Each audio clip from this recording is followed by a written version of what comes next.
na obeyaji mami mi so asemo busame na also got the answer every day for the communication the national communication director omo ye ho am na eko omo ni ban omo Martin Dino minim say Miracles Abuaje ko o sa na minim director hiagba minim say person okodi and dey minyan but omo minim ye nipa no na apart from God na say be dia ko ho bi na eko obi anyi ti omo minim eko bi sa na mate entity ye but onyi Obeko onu bi ande obeko wa kan o so ye ho adwuma ana wonte okay wa so ye ho adwuma enti na God so unity God in dey account but Miracles you know me hwe handles by me nyahu say we make na say sebe mpanifo class be ma sebe we be fa yire wutrim ana me boa na second one no be tinya ka you dey kwaso ma wanim kaka ya 31,000 NDC 3,100 okay 3,100 sorry yes and NDC say on the 6,500 omo ntimi anye and omo dey call 3,600 omo dey what omo dey call 3,600 yes and omo be catch yen say omo making $1.5 billion yes out of cocoa season for 2025. It's not 2026. They didn't say you be a demukama. I couldn't. Sana obo hedging any near more year. And yet a casamo. Cocoa, they're very simple. And now also ton cocoa at its peak. I say, who could a phone way? Phone way a volatile world market. Price to cost through. Everything about form. It is a petrol. Yeah. If there is a war, the price can come down. If there is a glass is at the end of the door, so our price can come down. Anything can happen. Now, some render or some ton cocoa prices. No, cocoa price no coin be 8,000. Ne air cost. Instead, say omobe hedging or now omobe ton cocoa no. Greed. Greed. It's almost a calculation or rather miscalculation. Say by November no na area kobe 10, 11, 12 no okay. Okay. Then the next 3 weeks echo to 13. It's no magic. Instead of taking the decision then they wasted time. Why did they waste time? Because of the problems in CMC. Okay. Also directors in now CMC and the new ones be by. Yes. Some new ones, some mass professionals. I say me call free zones. Now me call omo directors. It's not say me name say be away NDC ni and I be say free akofie. It's the expertise so be akofie wan what. And by the time omeni bam also no. Na November, December, January. At the end of whom unexpected. They couldn't predict the volatility of the market. And the conference asking me by. Into Omobano will say Ivory Coast, cocoa, and I no. Do you know, say Ghana's cocoa is the most premium in the world? Yes. But yes. First of all, my Musa, is it good class a Greek minister Betimia in Susa two countries now comparison? Especially as a couple kind say. Yeah. Ivory Coast there no omunyanti sumpo. Suggestion in name of motion. But who promising 6,500? What can change say? What they share Ivory Coast? Yes. Oh, by now we go with say Nana do don't go for do there. Ono ni team din for there who be that. Yeah. E we asi mu ina. Enti wo de oba wona wo de we angel. Say we be Michael ba wo de me fanka Angel Gabriel. Wo do Mahama. It will buy away 6,000 after forcing on also Angel Michael and omunam one more card open. If you don't banana with a reality now, more kind of crunch Ghana for now only I consent no year or now I go on the train power because on no Eric Opoku cocoa for problems in now when you account. Yes, because autonomy who say or no your cocoa or see cocoa crying at the school. Cocoa no my my grandfather cocoa farmer. Okay. I went to school cocoa scholarship. Okay. Meaning you cocoa jumatie. Cocoa in Ghana no one of the best because we are one of the only cocoa growing areas and we have as much sun as much rain. Okay. It's a cocoa now. We are able to dry it under the natural sun. Ivory Coast no rainforest no too much. Until they hardly are able to dry their things properly. So they share roosters. Until you can't have any break. Na cocoa for one show. Most of them are dad or mona control choma. Ube jina the can Ivory Coast this side. Okasa kura ojina podium no kasa okase. Nananom abanya de no hwe omanim kura timu se. Eric fa video no to so no mu. Utimu se omo response no kura anye because the way they said common sense approach kura be kire o se. Ebe jina o se na 3,000 what be that? What can you imagine? As a moody and home for us, a seven moves a Jimmy. As a Ghana for a Jimmy. And you're fine. And yet, Otoko na am say ono ankasa so kan ho so na ankasa na esi e ba be no koko board boss and I dey na fan ko and e ti fa so no kran so onye di na ye ko so ho no ye so bu ne hwe de betumi aba inti pato na koko yi de mom vinyago because koko ye sika koko ye Ghana koko ye bibia ye ishirama Ghana fo nyina anamebwa no kure ye nyina ye san ye sia san nyom no to enti me sero erikopoku ono de mom be yes arof no onya ka metulufo ono na mo no koko na nkasa ya je finisem o ya je e de akọ finance enti ye kwa mo mayan bo atofo se din de ya ya say ambition ya ye kika some kind of thing ambition na say honorable way ambition extra bullet it was again of a kusa bank in obi abayere nse of and the rest of mumie ni of a go poku misro kusa bank obi abayere nse ye no fa no kokofo no e din amudi ato force atro force almost you can't throw because of catch almost 6,500. Now the date almost you can't throw. Let us even forget about cocoa prices about from no. Uba now we can't sell almost 6,000 per bag, 6,500 per bag. And who move from the 3,100 and now they call even 6,000 now you're 6,500. Obi abegu say we are no kwafo. Now with the first one which you montro a fade die nanado danko ankasakra ejama omu ay 3,100 3,500 now they call and went to you sumu what's up to so even less than the 3,100 that you were talking to them about. And you say atro is not forcing. Moyen comment fait bebe comment so abusia for onwanyam for Yora Mark Okwe Junior and yanini din komo na ankane no yesi ma Ghana Free Zones Authority ankane no na be deputy director communications sa fe na musu anka na musu anka ya post na wo di mi free no 2007 ton and now share here communication those stands balling point those and I do 11 and now to work as a deputy communication director at the New Patriotic Party. Neba Yanka Sanfa foreign affairs issues and the security issues are now no Juma or Yakesia Pano.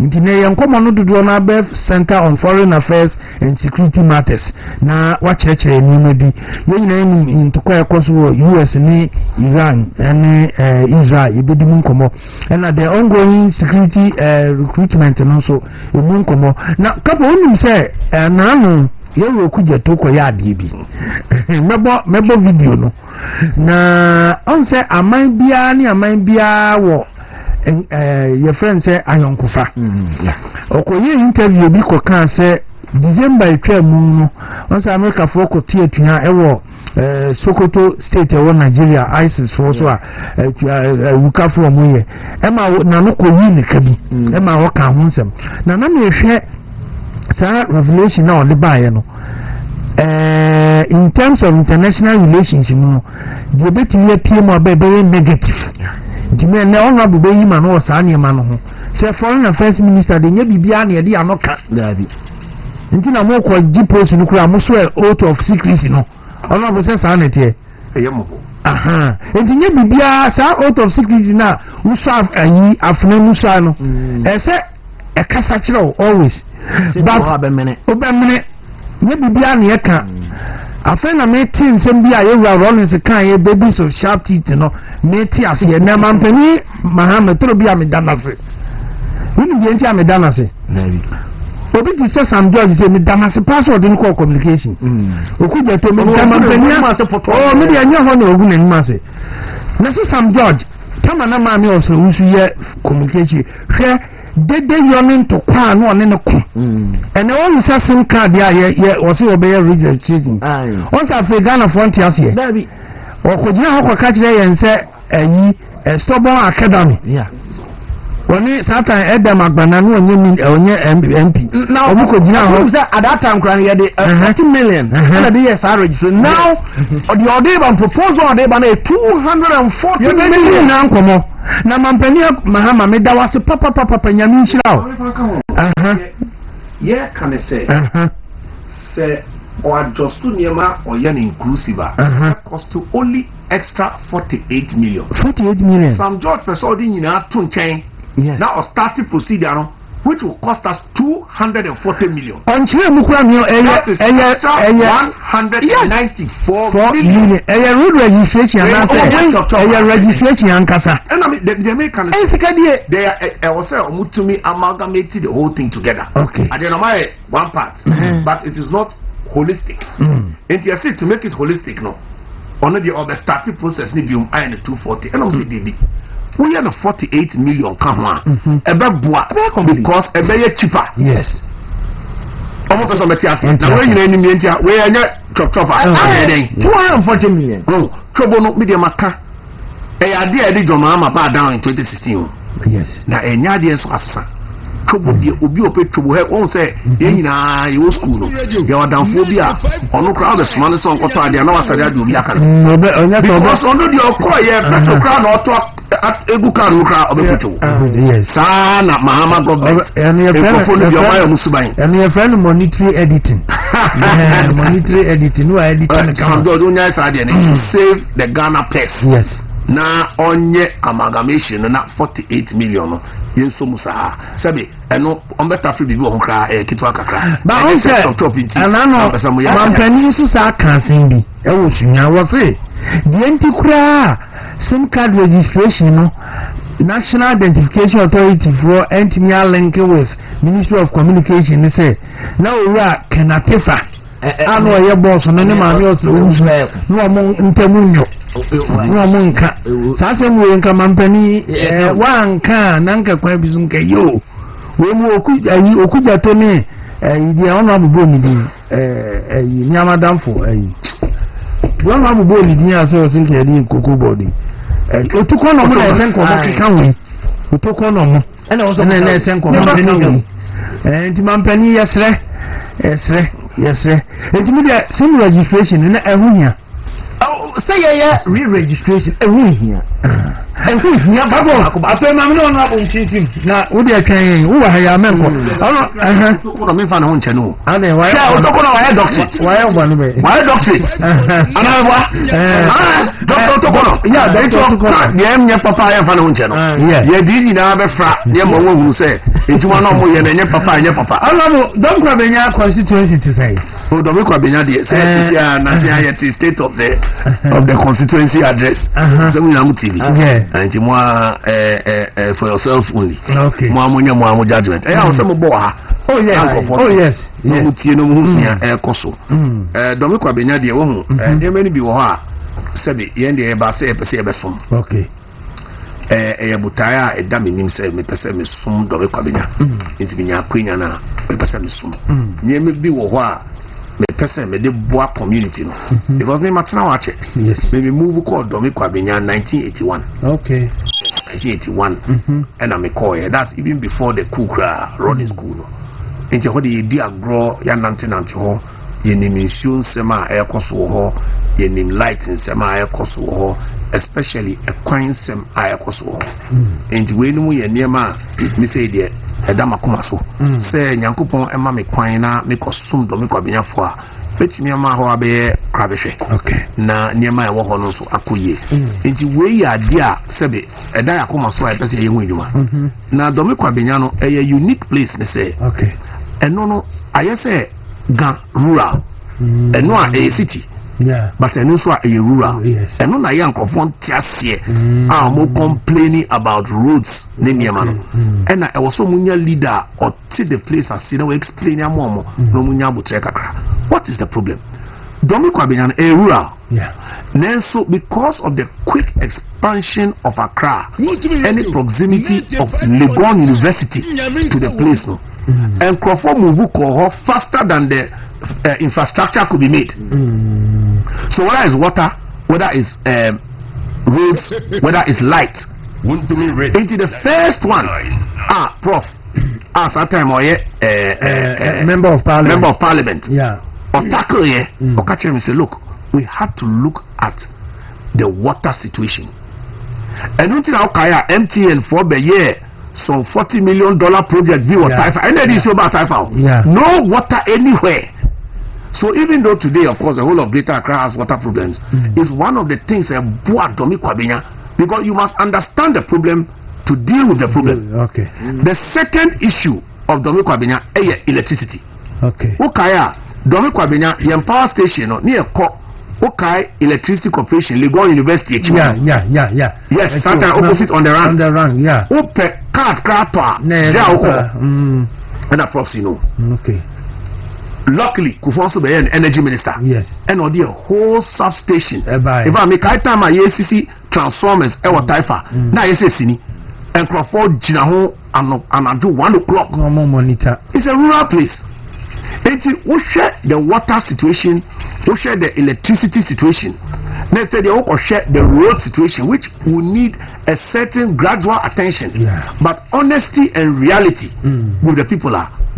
By the grace of God, Domi Kwabenya should have an MP like me, who is a son of the soil, who understands the place. I've lived there with them, I've been there for a long time. And as I name the you will be a yetumidi pushing yama. Because the MP must be in a position to push for projects for the place. And Sana, and I believe, say, because of our unique situation of being one crime, and so rural, we need somebody who has a lot of vim. We need somebody who has a lot of lobbying skills. The Bruni friend say, who to me call echo GBB every crop. I was say yes, Sunku. I was say yes, so. It will change the lives of the people. That is the agenda for Domi Kwabenya. And untina many are brea me person me yeho ejumano. Na me sesa nyema because bankasano na matina from 1981 to today. Into a year me also. We try baby to say last stop. Me fan say we free Abuomu Junction. Now okwa pure water kwano. Yes. Sa kwano me tisi yesi ebe na abayo jina ho ni anwo ya wona ma na wani I say there's a pure water who form akosi older showman mo amoti ho nyina munim and na okofa part of aboko big boy achi ho ba bi kakra nti wo ka no me na wo ya adwene papa na on say constituency na nka so no abo me hu se sondodo constituency na nka sa son papa because we get my prof be the MP Enfie ngotwe ana adumi 8 years ngotwe adwuma wo yeye ene omo toto aso nso ba ya otim se constituency na nka seso eson papa because ba bia me kan pure water ho kwan ni se nsu toto a ngofo ndimi nko na aka enti no yenim se 2028 nyame ya adomo a obesa akọ by the grace of God, and still maintain. I started it. You started, still maintain. Not about me. And Waba. Yes, you call election. Now MP no so I say still maintain. Near corner pepe. Yes. And one. Will be a free Bangumini for the iron treasury. Oh, they be also politics. Uncle for being your Montiasi. Sir, Ibimo and two word Nasi a friend. Contest or consensus. Okay. And yet the BR now be election sana air politics. Okay. Sometimes someone would tweet Nasi. I can say, Yanka say mini Samiuko. Okay. Right? Prime Minister. Yeah. I can say Yama Saminko. Obi also a ma contest. Okay. The Sika now the be Prime Minister. On Fanya Ding. On Fanko to NDC and on Fanko NDC and on NDC Emma. Domi Kwabenya the contest I mean you me catch sika you spend it. Oh no sir, me promise you know. Because on the day alone, the person may break it down calculation. But we are talking about $1 million. Wow. Internet donation on namun crofo now Jessica. We 11 million cedis at the time of 8. Now that means we're talking about $1 million. Even today cry at 10. $1 million. Yes, now would there no election? Now only election now in Crofon Kai. Election I can a constituency of 182,000 people. Yes. Okay. Delegates, even though Dominica is the largest in Ghana, is less than 2,000. 2,000, yes. And you know, we are looking at $1 million being spent on 2,000 people. Whether it's logistics, whether it's transport, whether it's feeding, all that expenditure on that D-Day came to $1 million. Now 180,000 there. Yes. That is why some people don't understand. Say sometimes no, say wow trasi. Now say there will be no internal contest. Go if you have contest in that. Yeah. Yeah, flag bearer did that. MP so the yeah everything trasi a consensus. Yes, say it's because remember, Obia ebe choose no bia o. Say oh Mr. Isaac, Oteng, and now once the car would in here. Some senior. Minimum check. Saturday media now you're back. Would the buga? But the same is a Sawasha, you for the media. Now, couple cappuccino. That's what here. Me can make us a baby near Madina. No, the point of Bugabi Pana no Pebi. Bugabi or the studio. That's how I'm setting it. Yeah. Bugabi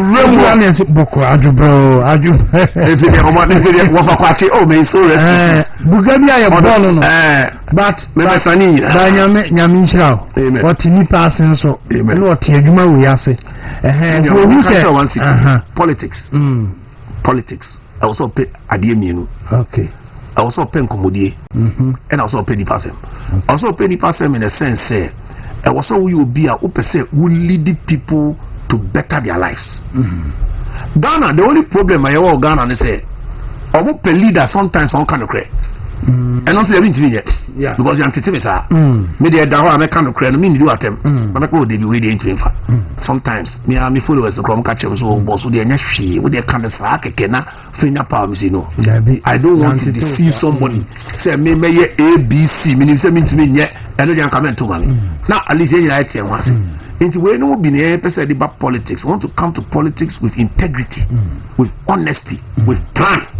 I'm not sure dynamics of them kwabinyana na fe me fe wo figure 2024 aba munya 2020 other opponent which NDC you know she got almost 52,000 which is 2020. Yes, 50. That was the first time in the history of Ghana's politics or Dom Kwabinya politics NDC for candidate to be a parliamentary to 52,000 since 1992. We didn't see that. And at 2020, so no, I think 50,000. 2024, sorry, we have 50,000 nekakra. We can see here any a juma party ma a new Matias or more your registration here. We from as a candidate, Ujina Muma party no, I knew say still maintain. Tia woman and Tiasia Ben Abema party for Lenya, say Yamia 28 no. Strategy the union and Alberto Abontin. But yeah, the fundamental ones here will be able physical evidence one. Send it here. Nasa figure and this in what me up because I may conclude on this matter and I may come before consensus building. Yeah. You now Aka we are parliamentary candidates now ba and yes you say wo Oteng ana opinion cappuccino no uba what the wow sika either so yes wa koton dan wa koton asase now they be campaign at the MPP about power constituency so it's not free no don't give you campaign money if you are D-Day no mama will be kakra to support D-Day activities but the whole campaign t-shirt nyama nyina wo na beto una be crack container in free China now be print in Ghana it expense na kase da ho etwen it party na kase so to meet na say ehunu say there is an exception to the rule had the we be consensus. Okay. Say ABA we see ankobeba, but Matia, one example. May 2016. Senna many honorable before me, election 2011 primaries, yes, hot primaries. But 2016 man contested. Yeah, on records. Yes. Man contested because we say that time let us look for power. We are in the same situation now. We are in opposition. We are trying to focus our resources on removing NDC. And it's a medeba now maybe ha MP no. Now or no other time on no we need the primaries before. Now we contested now. The seeker or the facing NDC no. You be facing. Yeah, me supporters will be anxious because we came to power. Now coming to the figures are now working. Madam Eli Prim, on 50,000, 52,000 before. Yeah, which is 2020. And Crawford we were very surprised. Say, when him said 2020, no. Yeah, the another 10,000 account 2024 because you're really yes. And Crawford who said the constituency had been grown, and so you're less. Yes, because Madam Eli Prim, you're Chicheno. The man who say. The unya before the way they account. The problem was us because last time no, the president then Nana Danko Akufo-Addo in 78,000. The MP then in 76,000. Onya 67,000. No, 78,000 for Nana Akufo-Addo. Yes. Then 76,000 for MP. No, yeah. Okay. Usually, no, of course.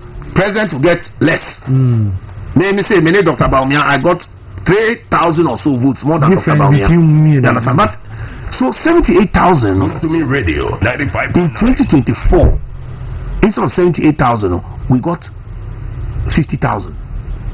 Eli Prim so from 52,000 she got 50,000. But remember, so opposition for the omubufu on number 2 boom. Yes, ebufu and then number beka almost omubufu. Yeah, but yedim omubufu MP, omubufu president, omubufu party, whatever it is, ebufu okwa amakacho say we dey animo say na woba into ebufu party a yentoma.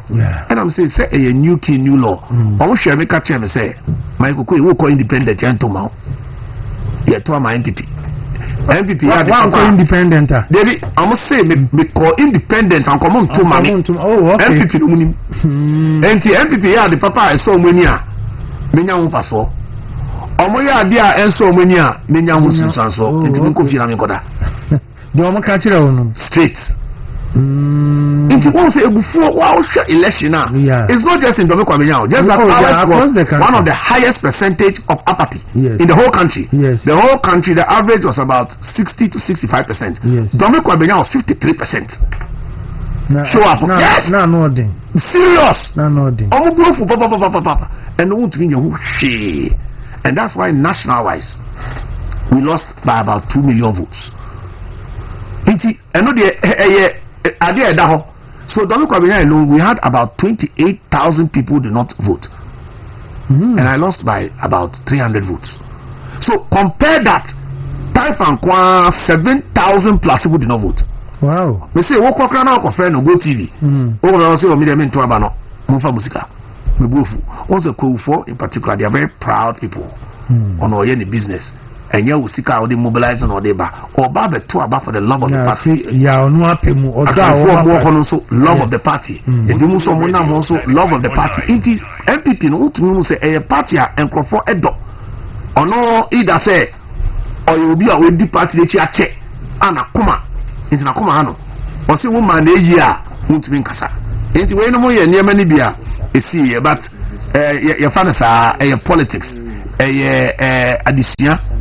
A situation be wa o papa kra tumi kokun tokwa bi mawa ye wo no na ntokwa na twen enti na akan for yo kase bi a say se mi ntumi wa metumi ba sebe yes mi ntumi wa metumi ba na ntokwa ya kopra to ama dida and ntokwa na ba. But you see, in life you have to plan and we have to move forward. Enti do me kwa benya we plan, we'll move forward and we'll do better things. So the issue is Honorable Ambassador Michael Kwe Jr. still maintain 2028 by the grace of God.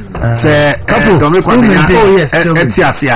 Still maintain. Into do you believe in the consensus? Nene engagement no it's very important say be primaries be brave because we hono there yeah I say mama nka we kranka if baby kra na he ebi mutu be ka chere na mo call ya wo mako chiche 5,000 ebi mo so mo baby ase ato abaye not just a would delegate na kasa wo be yes it would delegate so transfer who say open primaries and open power. Okay. So open power there, you still maintain the person. You tell him, look, Opes Cabra, you can win election. And on a vocal say the Obisubakas any delegate system party as a national union free way. You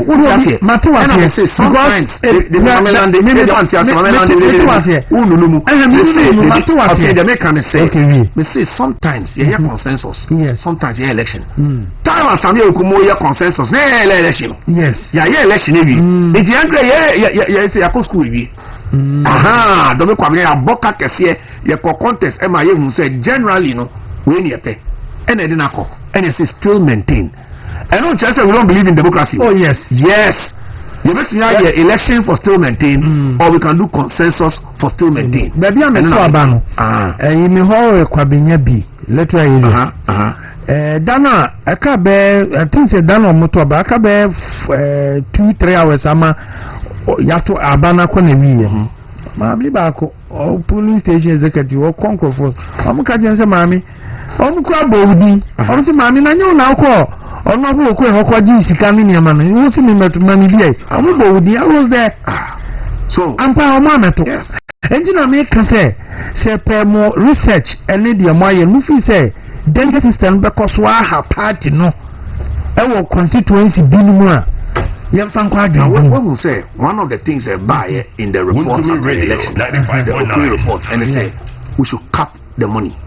Okay. Yes, because young Kapia a bit near Hadjin in future. One, it will even affect the candidates. When your candidate, if you ultimately call around, it could raise this car. And as such, can would raise it all for internal and so on. Because national air train, NDC air train, yes. And so more internal wapi. All right.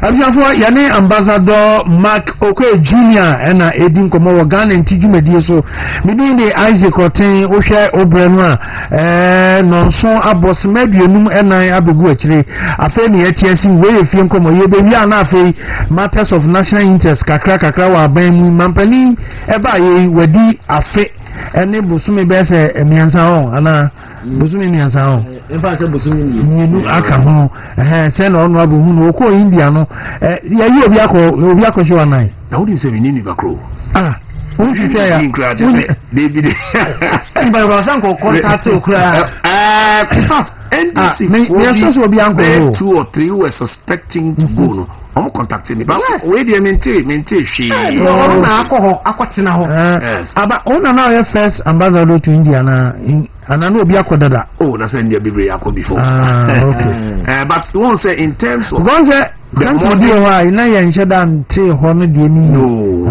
no also in terms of the modern era na dey human medical cheaper in fact me move Ghana's economic dealings from 1.7 billion to 4.2 billion. Wow. Within 3.5 years. And India for Crown can say they have never seen such a big jump in economic activity in any country.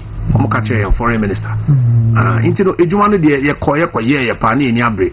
Now, May Sabia no ABB a woman we call free zones, so some of the answer. We know person the bad domicabina. Ya perceive ye bibi so call. Na nipa no more no so a very special area. Which one penny 40 wapa. Oh yes. Penny nine. I'll see it to me bibi. Na who knows? Not Dr. Bamie winning or say me a minister of roads. One share Ghana for me because one share road in a map or Domicabia. Mr. J. What do you say? I think they're not prof for Hokrom Shasi, Edda, prof for Edda Hossa, and then Mons Elisa Pitting the Akuguzum. Because now I'm a Jumana 5 years ago. Yes. Also, Sayibi. In the end, very from Burkina, yes, Abum Junction, and you know, honorable young Shani say, Nano, young Rambo could you talk with Dinko Mobi. As I said, when Indiana on Casa, who foreign affairs one. Second, any security in the mepes yebehwe sa nkomo no. Wakodi nkomo bi about Ghana, you role you play ewo Nigeria ne US. On kwado osi Nigeria for no na free US for say omomo Eric video no wo ha momo na yentie na ansana mene honorable ahye nkomo na se na fe yehu se de etie momo video no mame na yentie. Well, everybody knows that Ghana has a defense cooperation agreement with the US approved by our parliament, and not only with the US but with many other strategic partners, including the UK, a number of Gulf states. We do these things in our strategic national interest, and we are also careful to draw the lines. And so there's a red line. We do not accept military bases in our country. And I'm sure that what is happening in the Middle East now vindicates Ghana's position. We have historically prevented Western powers from establishing military bases in our country. And I believe that those who initially were not sure why Ghana was very stern about this position now appreciate that. Having said that, we also take the view that any cooperation, any intervention must be on a case-by-case basis, and there has to be express approval. So the recent attacks in Nigeria, the Nigerians will confirm to you that they invited the Americans, and they also reached out to Ghana to collaborate. The Nigerians? Yes, both the Nigerians and the Americans. So that's how we are playing this out. Sovereignty has to be respected. Territorial integrity has to be respected. You must be invited, and we must all agree on the scope of the intervention, because we do not want this to lead to another Venezuelan situation or some other, geopolitical matter, because sovereignty is important, territorial integrity is important. We must know exactly what the scope is, what you are coming to do, the nature of the intervention. It's very, very important. I mean, our citizens would not forgive us, and legitimately so, if we just, take away their sovereignty. Honorable, what is the young foreign minister, Honorable Samuel Okujeto Ablakwa Kanye? Obi Robi said the American say the swear oath of secrecy now.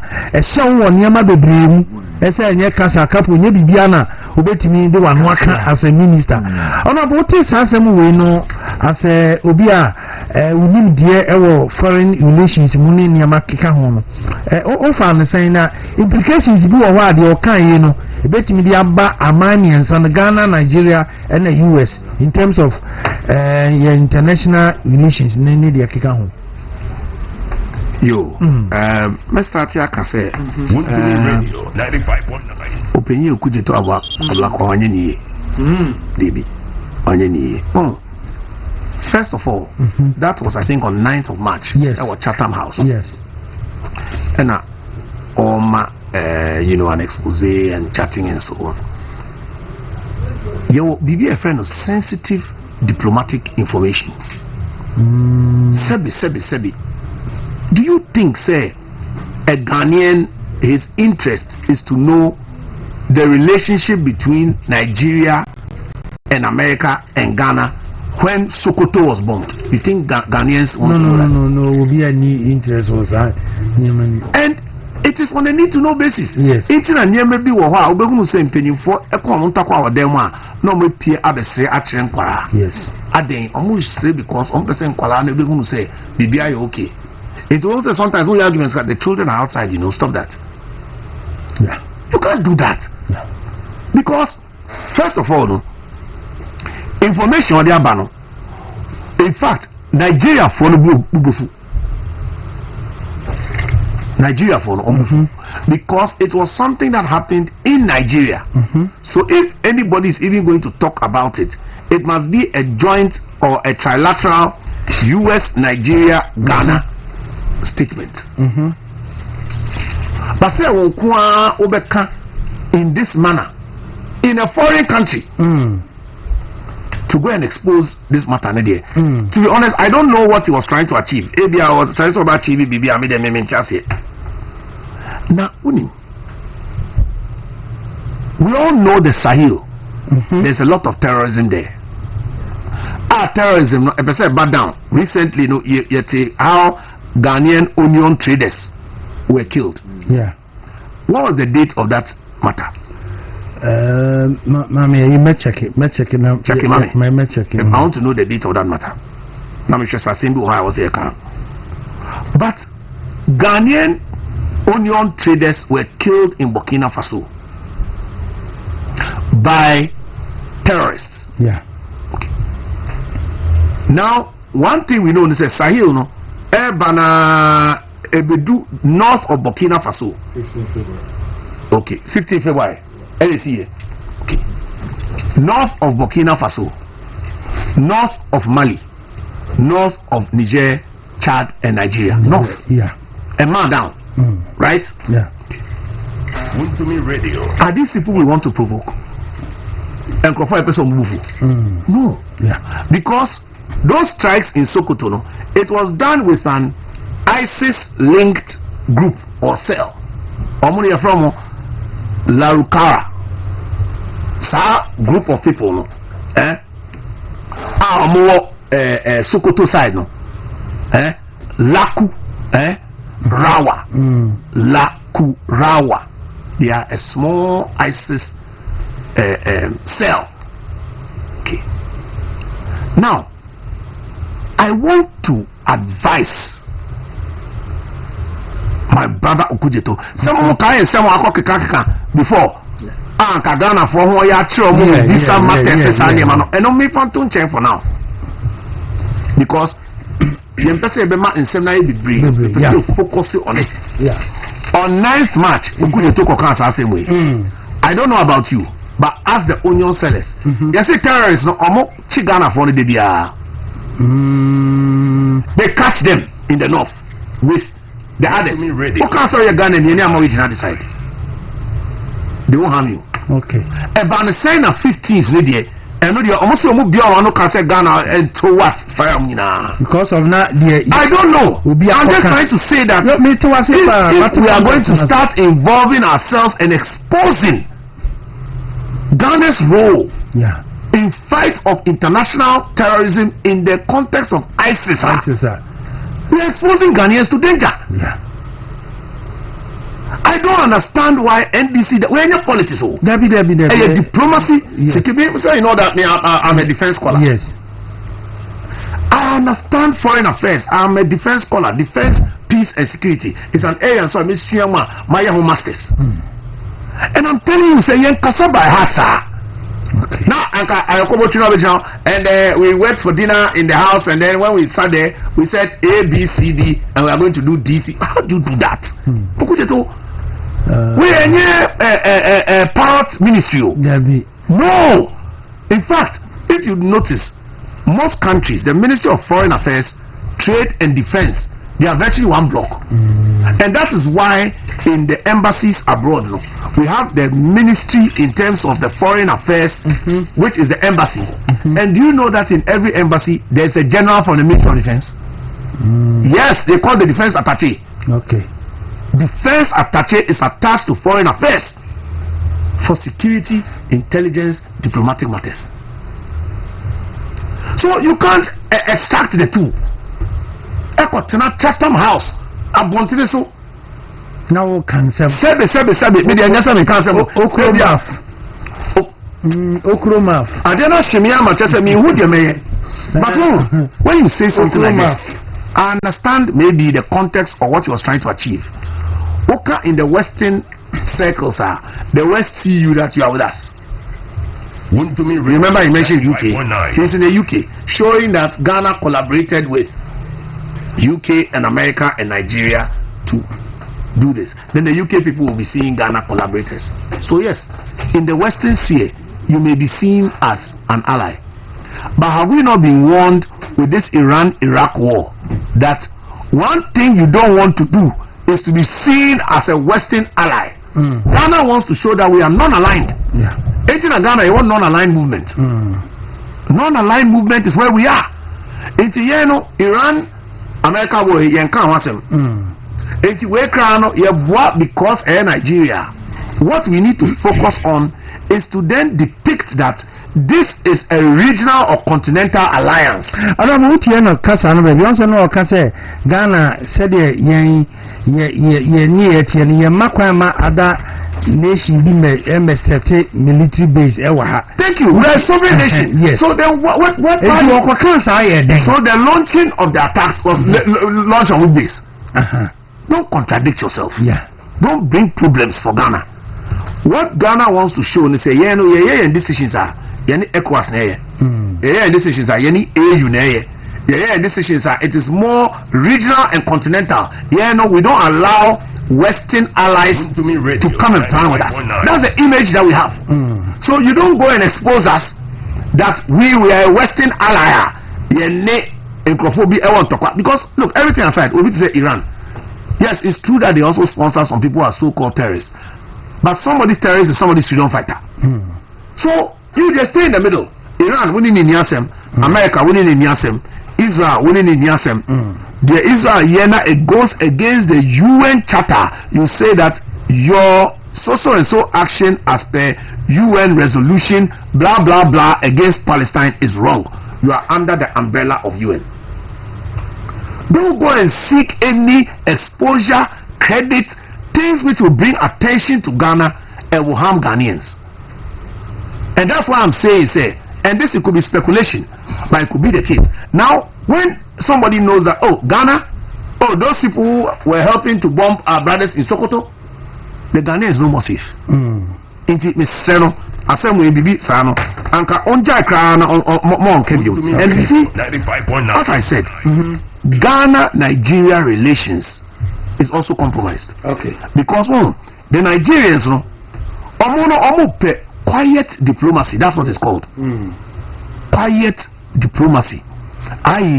Ghana, problem we were Nigeria doesn't want to expose itself as a country that invites Americans to come and bomb Africans. You think that's the image we want to give? No. So, because it will bring problems. To say we are aligned with Western authorities and people like that, which we all know is not the case. We are not aligned with anybody. Ghana, we could have done better. First of all, the Bruni Beka said we should be more measured. So we should be more measured to look at strategic and joint communication in such things in future. In fact, what he could have just said, even if he was asked, and they say, we know a bit sensitive information, so I can't give you the details. All I want you to know is that we are trying to eradicate terrorism from African soil, and so Ghana is against terrorism that puts its citizens in harm. Ghana is against religious targeting, that you target people whether knowingly or seemingly. Say what should that and I won't share that. We are there. Because one say and for I can forward in the kind of say and not the mefa a jadia mefa and then the chrono papa. Na so akeka wufie saa okekansam no na ma yehu se wo se mampani akoto plane mi kire mampani akufuado ene wo twa mampani kure etukwan a ena sei enti no saa babies with sharp teeth no President Rawlings refer to him no na ye papa ona bo do o ma no na nyenye interview BCC amna na fin mama just respond quickly to this thing. Again, Kasano Dorso. What's the plane? It is good for a Kufadu to use. Okay. Why is somebody using the brother's plane? It is good for a Kufadu to use. It's good for Mahama to use. We don't want to hear about brother's plane. We want to hear about president's plane that is fit for purpose. Now, for way now, I don't want to say, I'm on your 4 billion fees as a beginner for Jimmy. Into your cancer. Now you could do a catcher say Oba, Naseko, President Mahama, and now will be a private jet resign. It was easy. in Kwanda why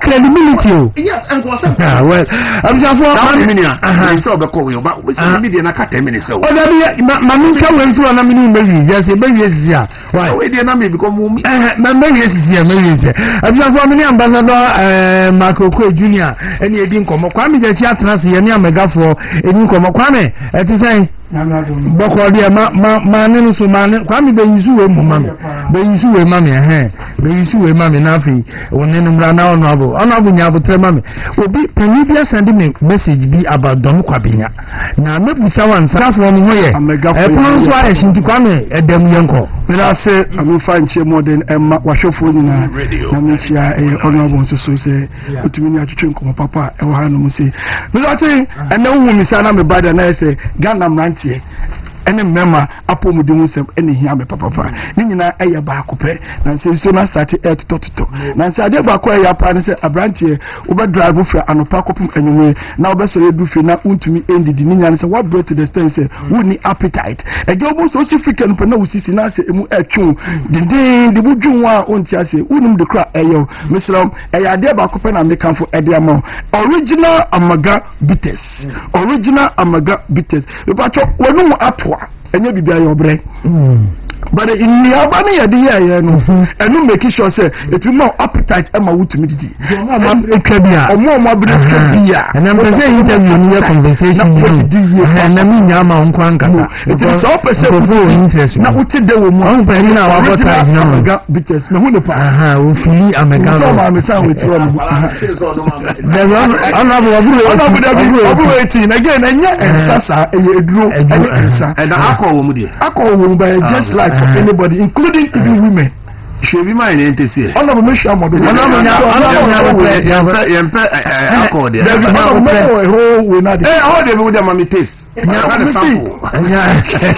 coffee arrest a friend beside you.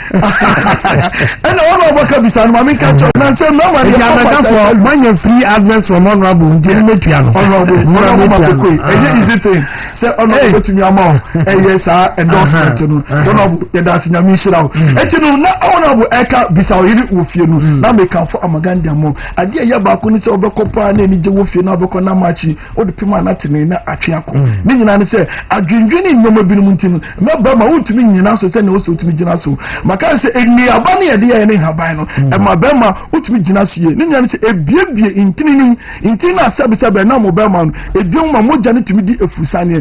To jinaso na ujinaso. O say tembe so mo yeri eniji e wo fie. Enu ti ana make am for original amaga bitters e dey am. Bisatin e be ni ti baba make am cho original amaga bitters in. Obi bia betumi anum unless we opim for and I say oh ma akwala no for and ultimate num o say below 18 years me patcho men try e bia na wo adwumem o pe appetite kakra fa da kodidia wo betumi an we say onum wia enka ma wenum wenum it wo betumi an original amagabites at any time but sham say enum enkonko drive okay Opia no beto fu se konum ko kaka men dabi na wa park car na hwie no do do person twebia ni again enye nsa na wonum ade beche no na honam yo bibibi ye fa bibi hangover ogbo na no anse bam kono miti panyo dabi enu ti ni atun original amagabites na ne ti edi ni original ni say weapon and sa FDA Ajatun said the whole world will be able to me.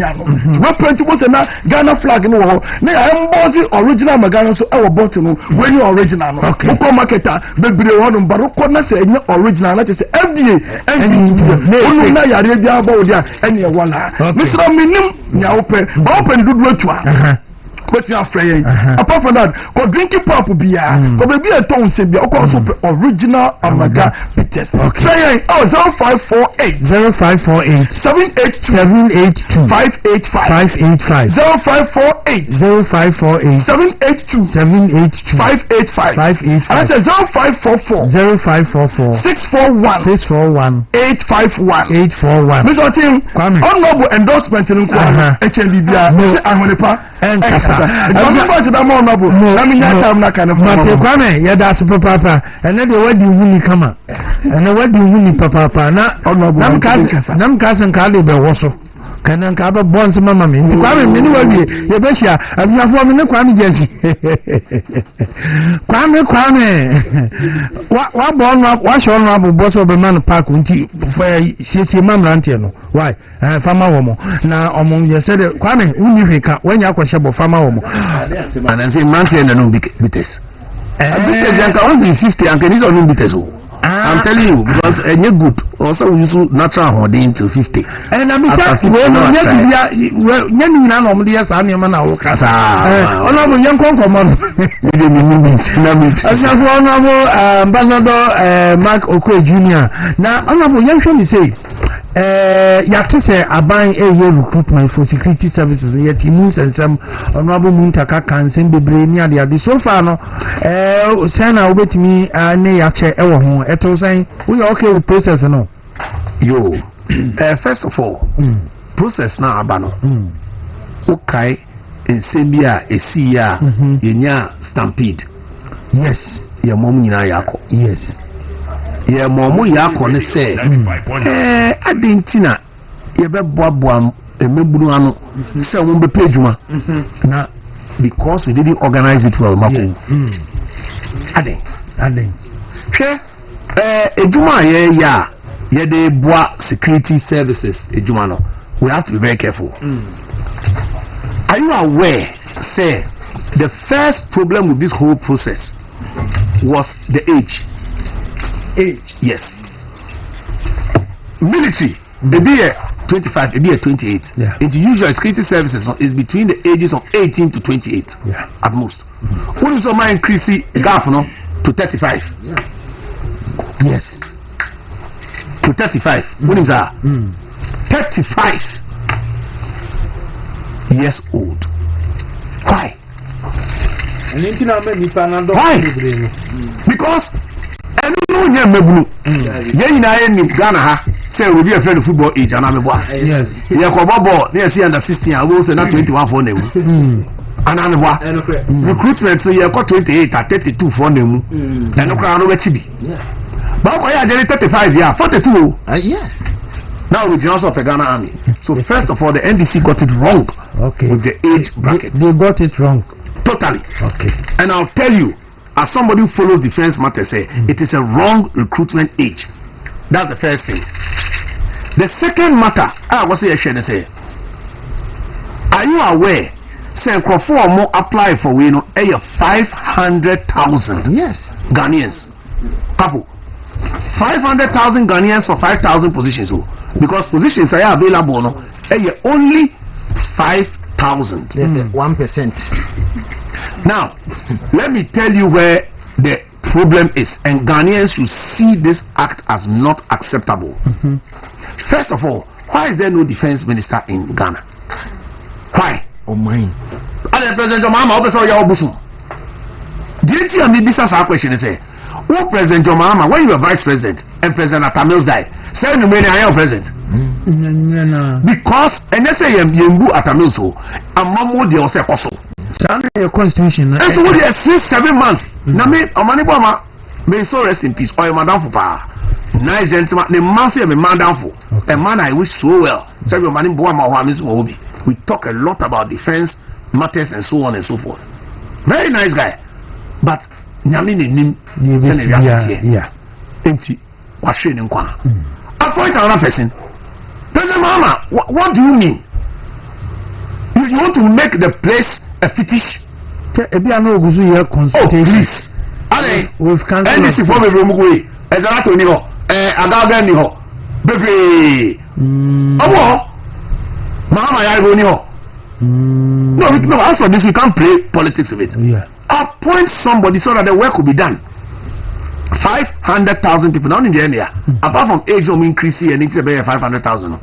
Who did say omuya deadline now? Deadline it be omuya 200,000 people for 5,000 jobs. And also I spend the deadline. Yes, economy. Because you want to chop Ghana people's money. Do you know how much money they raised? They raised about 45 million Ghana cedis. $4.5 million. As our 5,000 from Muya, Saska according to IGFO. Because remember, most of these ministries, they are not getting their budgets, they are not getting their money. atopo se ejuma no oye no enkofo no budget o de officer me po a ene hwaro na tisu hwe ministers ni bebe na bi so they are not getting their budget. And now you want to raise internal generated funds on the back of Ghanaian youth. First of all, you kill some because you don't organize the thing well.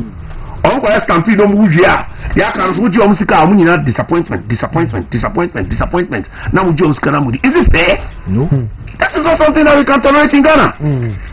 Now you're when you now you be chichi ere na you be kasa Ghana mabunu edwuma ni ho na mompe edwuma na be ese de keja say na 5,000 crowd they say also na obia ye obia police and one ba ko wi ade ama police ache. Amen.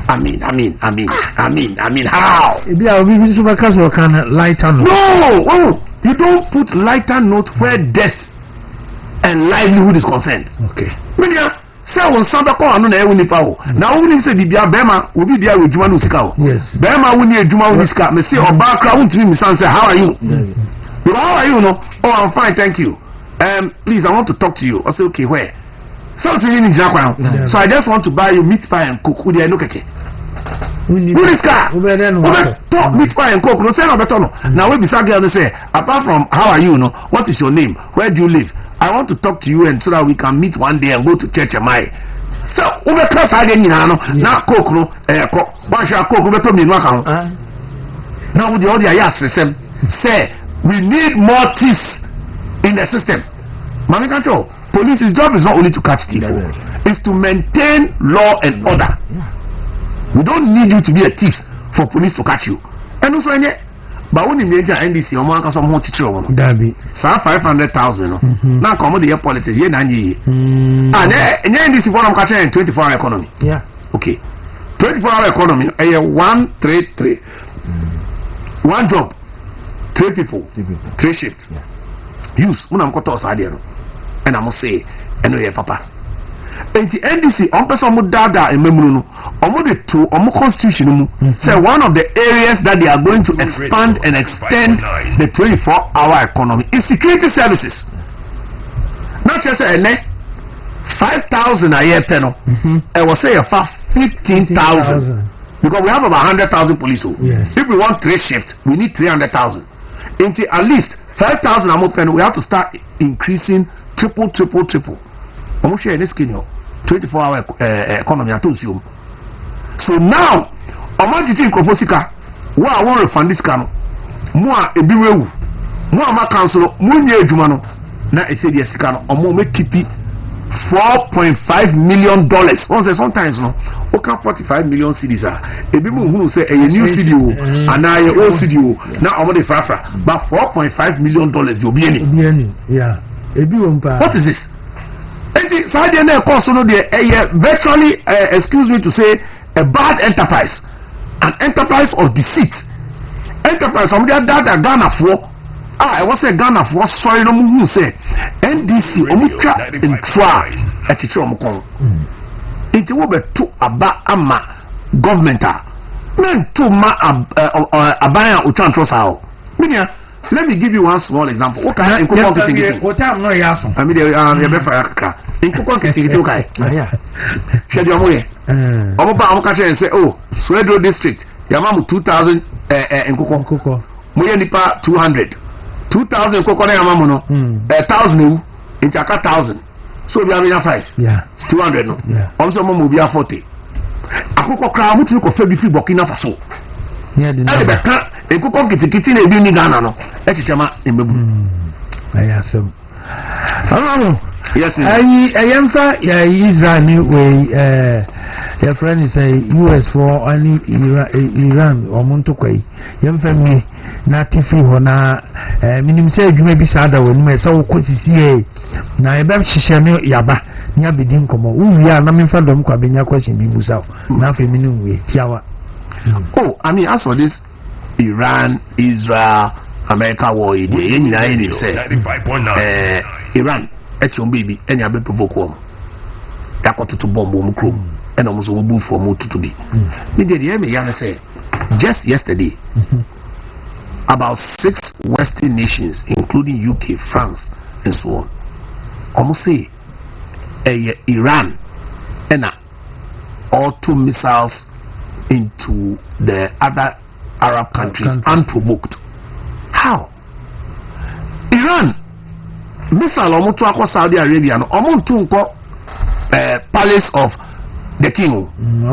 American bases. Okay. American air base that is there. And almost attack it because they are using those as a base to attack them. Shouldn't they defend themselves? I don't understand what is going on. Intimidate me say Ghana they a non-aligned country. Intimidate can't be brave. The Americans say hostility should cease. Okay. And then Donald Trump on Wakasaba or see we win it. If you kaka. Yenya be fan sa we win you we dey me no na me be ka. Me te say president wo Iran say o she FIFA for think betumi kra ka work up ni yenyi free ho na say a different lobby. But me the American say Israel so say they be 5.9. Omo ba some occupy South Lebanon. Santo kwa na yo mo to kwa sa ni me e na ujafo de no ho kwa ni kapo adam fo no yehunu ne yakoso yehunu ne yakoso with the Jewish lobby, all these things. All hostility should cease. Okay. Let us now talk. Let us create peace. Okay. Because conform no Donald Trump oba enka. Okay. Yenyai. Honorable obi say ayonkofa wo woni previous predecessor for termine almost say no be crack ho na ma say na nkrofo mpeso mbeto aba because you mentioned Taifa, you mentioned Domi. Yes. Nenim say nkrofo bi eto aba dodo ni bi wo ho ne ade as a father now since I yenkoto primaries in there wonu obi anim say original party in 2028 almost say woni wo montem te say you can't predecessor when you back up any no prof there you for prof of course. We are very simple issue. Taifa who will be any answer very good. Taifa prof or not prof we need Taifa. Okay. In your next MP I mean yaba also by we need Taifa. Okay. In some way I say we need Taifa. Yeah. Yes. Because me lose election that I didn't just campaign for the person I lost against. Yeah. I was actually what we call the near polling station, collation center, yeah, agent, yeah. In future, atomic school. Yes, you call election. Sebi, you okay. Now you call him, but many in terms you out to use and saying, many are fine. Okay. Sebi, yes, sebi. Okay. Sometimes there is something called misunderstanding. Yeah. Misunderstanding to me, but me bema ye nyaka. Yeah. Sebi, just so we know be a what thinker, our Christoni, I would donipa. Ain't ono ni papa we because sebi ade atoni e jato ni fie. No so okache me say she appreciates me morning with her. Okay. Says them many are fine. Okay. Ya kasa na ya bon komo e shia na ya bon komo kakra and other things in so beba mene no so ye be ye adwuma together. In future no problem be ha until Ambassador Michael Kwe don't kwabenya still maintain but you be unity why couple someone we ni age no kra no fie bebre won ani mama ban count yes so ba udisia e betwa but me consensus no which is better also do more mistake obu say we preach consensus we also no contest proper bia winning be so politics ni epobi osade a we say yes but per se bibia be adubrel na yan kasa afa ye ho adwen na ye winning power instead of primaries. Mate. Because honorable. Kabo ya po. Ba kana honorable because honorable there. Na cocoa board. Tema na me. Yeah, you ya kakra. Me shesha honorable. Oh ya brother. Eco program. And yeah. Oh no. And me kai say some motor from India so ba ha say go TV3 opposite so we could have so come on and honorable there was honorable see ato yan safra wa ba nyam sha why fe do so show we Ghana man men konom amegabita dia na do obi kwachi woko na won me show abisafo ya di jumadi ni ile si ha mi ni aje kotin yan fasidama original amegabites for na fe yan na gastro chocho mixture for so ase tabia takum e meme duro ono tabia takum no hu e meme duro na be ma wunya bia buboniye kapo se de moka no wunya ho kani a enwunu mobo bolukofie ko ntimpacho tabia de ye 0243686861 na omafa bi chocho heba industry for some country wo say bi chocho heba soap ba chocho heba cream chocho royal gel e ma no mama mo nsa hunya tonton to ba bu ha ni tira se ho anko kapo den ni na chocho unya bi etimi bua enti fa chocho fo ni anamfo simes vitam herbal mixture fo so kapo omo so ka ho bi na ya di dwumadi ebrewo na doc ho ye doctor DJ aw ni bi ni am de mate enti abusha ya bi asi nyame ya do ma ochina ya